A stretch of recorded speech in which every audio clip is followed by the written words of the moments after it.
Hello les actifs ambitieux, comment faire en 7 étapes pour être sûr, ou en tout cas se donner le maximum de chances d'atteindre ses objectifs tout au long de l'année, et là plus particulièrement je parle souvent du début d'année. D'ailleurs, première question, quelles sont les résolutions que vous vous êtes données? Est-ce que vous connaissez la différence entre une résolution et un objectif? Une résolution, c'est une bonne intention, et en règle générale 92% des bonnes résolutions sont abandonnées dans la semaine qui suivent, tout simplement parce qu'on en prend souvent beaucoup et on surestime ce qu'on est capable de faire en une année, au lieu de c'est comme un éléphant, si vous devez le manger, c'est à la petite cuillère. Donc en fait c'est étape par étape.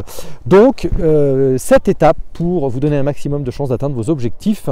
Restez jusqu'à la fin de la vidéo si vous voulez que je vous donne le lien pour télécharger ce que j'appelle la roadmap en 7 étapes, ou la roadmap pour atteindre votre objectif cette année. Donc vous l'aurez en téléchargement libre. Excusez-moi, il y a beaucoup de soleil donc j'en profite. Donc première étape, déjà différence entre une résolution et un objectif. Déjà vous allez écrire un objectif. Un objectif, je vais parler d'objectifs commerciaux. Tiens. Objectif commercial, d'abord c'est chiffré. Maxi 3 s'il vous plaît, c'est pas la peine d'en mettre des tartines. Maximum 3, et on va surtout à un moment donné faire un focus sur les 3 premiers mois de l'année. Donc on va s'en écrire 3, et très concrètement ça doit prendre la forme suivante. C'est réaliser, par exemple si vous êtes dans l'immobilier, cette année objectif c'est réaliser 10 ventes maison, plus de 400 000 euros par exemple. Si j'étais par exemple avocat, ce serait de dire je veux réaliser 4 affaires en prud'homme par exemple, pour un préjudice de minimum 100 000 euros. Et ça commence déjà à faire des choses.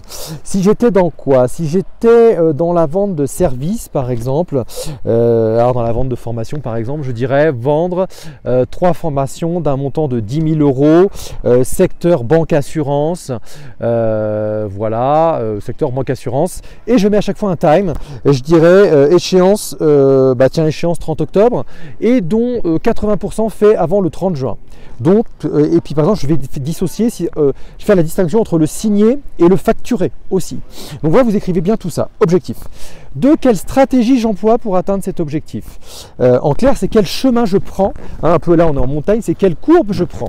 Est-ce que je décide de, par exemple, faire une stratégie de pub, ou d'aller dans des réseaux physiques, d'utiliser plus les réseaux sociaux, de me faire accompagner par un coach, de suivre une formation spécialisée, d'aller rencontrer des gens qui ont déjà réussi cet objectif que moi je veux atteindre? Ça, c'est plutôt une très bonne recommandation. Quels moyens je me donne? Là, on va rentrer un petit peu plus dans le détail. Tiens, les moyens. Rencontrer telle personne qui a fait tel objectif que je veux atteindre. Donc,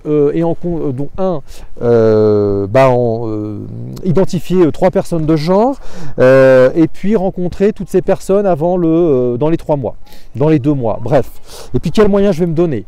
Je vais les rencontrer via un mail, 2 téléphones par exemple, j'en sais rien, par exemple. Ça, c'était les moyens. La troisième chose, donc on a dit 1 objectif, 2 stratégie, 3 moyens, 4 on va tout simplement les écrire, bien sûr ces objectifs, mais on va les imprimer de façon à les visualiser. Et on va les afficher sur sa porte des toilettes, sur la porte de son vestibule, là où on met ses chaussures, sur son écran d'accueil sur son téléphone, sur son écran d'ordinateur. Voilà, c'était le point 4. Point 5, on va décliner ça en plan d'action, et c'est là où je vous le donne en libre accès, je vous le mettrai à la fin de cette vidéo, un lien pour le télécharger.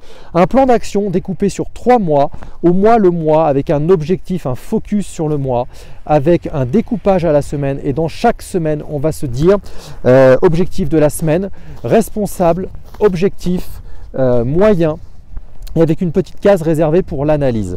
Ça, c'était le point 5. Le point 6, bien sûr, on se planifie dans son agenda des temps pour analyser ce que l'on avait prévu par rapport à ce qu'on a réalisé.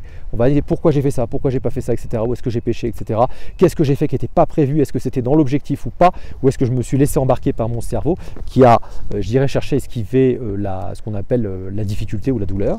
Et puis le point, c'est le point 7, je prévois des temps, j'accepte de corriger. Parce que entre ce que je prévois, la façon dont je vais y aller et la réalité, eh ben, il se trouve qu'on va faire des surprises. Donc je n'abandonne pas, mais simplement je vais corriger ma trajectoire. Voilà, j'espère que tout cela vous aura été très utile. Vous likez, vous partagez, vous commentez comme d'habitude.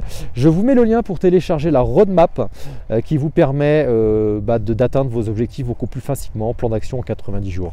Voilà, je vous dis à très bientôt. C'était Thierry de Leader Stratégie.